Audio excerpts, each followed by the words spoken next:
Good afternoon, evening, actually. Whew. Long day. So, it is 7 o'clock, and that means I just pulled, well, I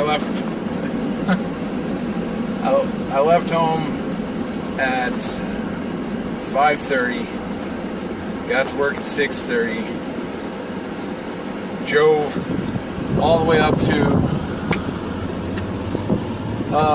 just north of Detroit to a mold trial shop to run the last trial on the ILX spoiler, and it took a while to get the number of shots we needed, and then driving back there was an accident, so pray definitely for the safety of the people that were involved in that, or the health, I don't know.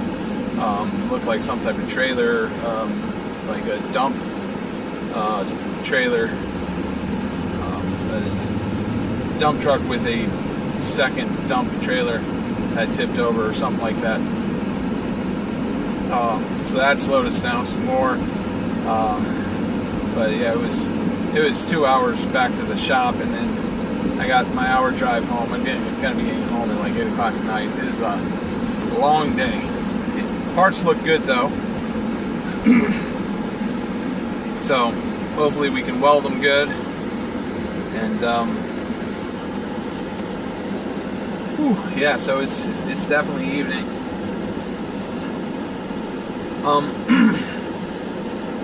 We also had some other adventures. I'm sorry, I'm looking at the light. Gotta squint up like that to see if it turns green when it turns green.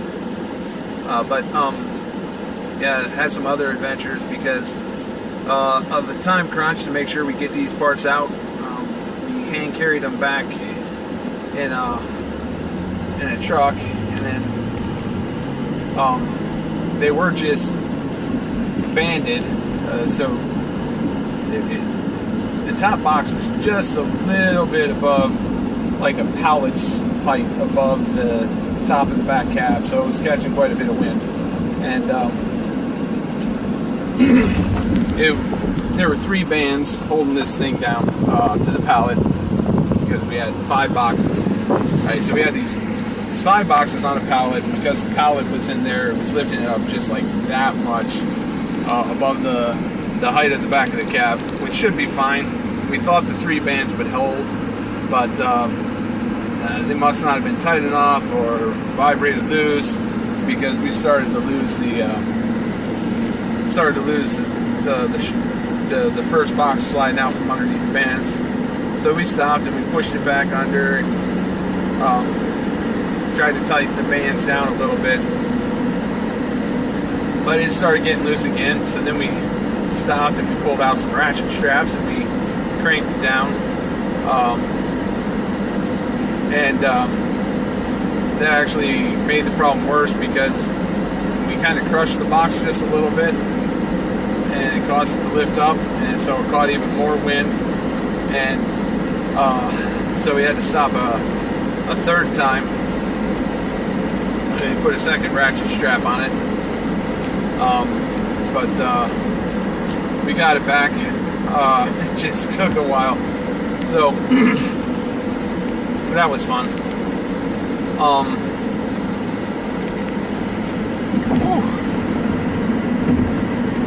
And then somebody just pulls out in front of me going the speed limit, and the semi-truck almost collided with a heron in flight. A great blue heron flew right in front of the semi as I'm passing this truck.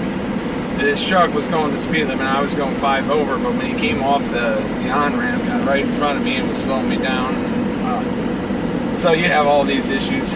But anyway, the fun of driving, right? And talking to people while you drive. So I think that's the Sandusky River that we go over, right? And there was a heron that was just flying right across the bridge, and that semi was headed right for it, man. If I was a semi driver, I would have panicked a little bit. But anyways,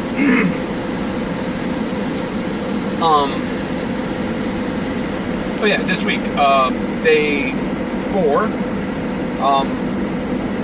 I didn't look at my notes, and I can't remember what order 4 and 5 went in.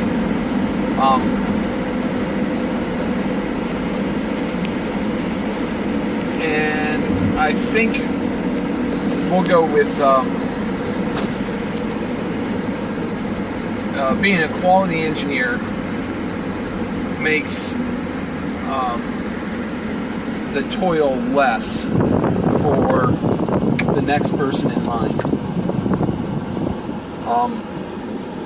That's what I'm going to go with, and if I'm wrong, we'll just flip the numbers around.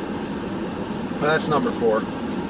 Makes the toil less for the next person in line. We always talk about how the next process is the customer. We talk, and we want only good parts getting to the next person, because if you send a bad part to the next person, that means more work for them. On top of that, as a quality engineer, I'm trying to make it easier for the operator to begin with. One of the things that happens a lot in manufacturing, especially if there's an issue, is you just add more work. Do more inspection, add an extra step to verify something. And as quality engineers, we are working towards the Dominion mandate to subdue creation, to be fruitful and to multiply, by making the effects of the curse lessened for our fellow workers. Makes sense to me. How do quality engineers do it? Well, we plan ahead, right? We identify areas where there could be issues ahead of time, and we try and address those.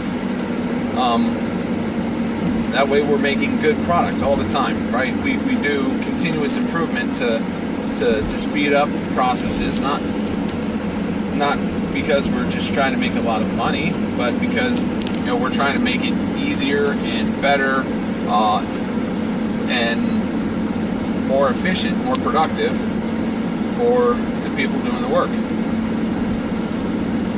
And let's see, we do FEMAs and control plans to plan ahead. We help develop poke yolks to make things simpler and easier. And that, boy, I really sound like I'm rambling. There's something else that I want to say, and I just don't know how to put it in words, right? I'm really, if you ask me, I'm not good at thinking on my feet, in my opinion. I much prefer to sit down and think something out.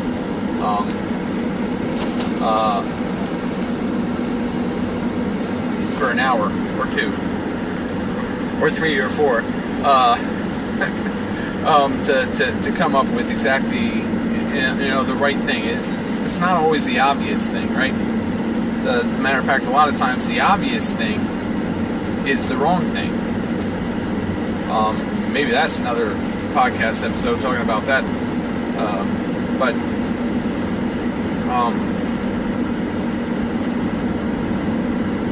when we as quality engineers identify a constraint or potential failure mode, and we eliminate it or reduce the risk significantly enough that the operator doesn't have to worry about making that mistake or receiving a part that is missing a component or has some other defect, that's improving their life. And that's what I think Christianity does in a lot of ways.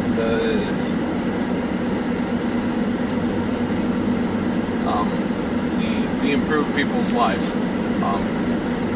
We look out for our fellow man. And yeah, 10 minutes, mostly rambling. I think you got the point. I think you got the point like 3 minutes ago, which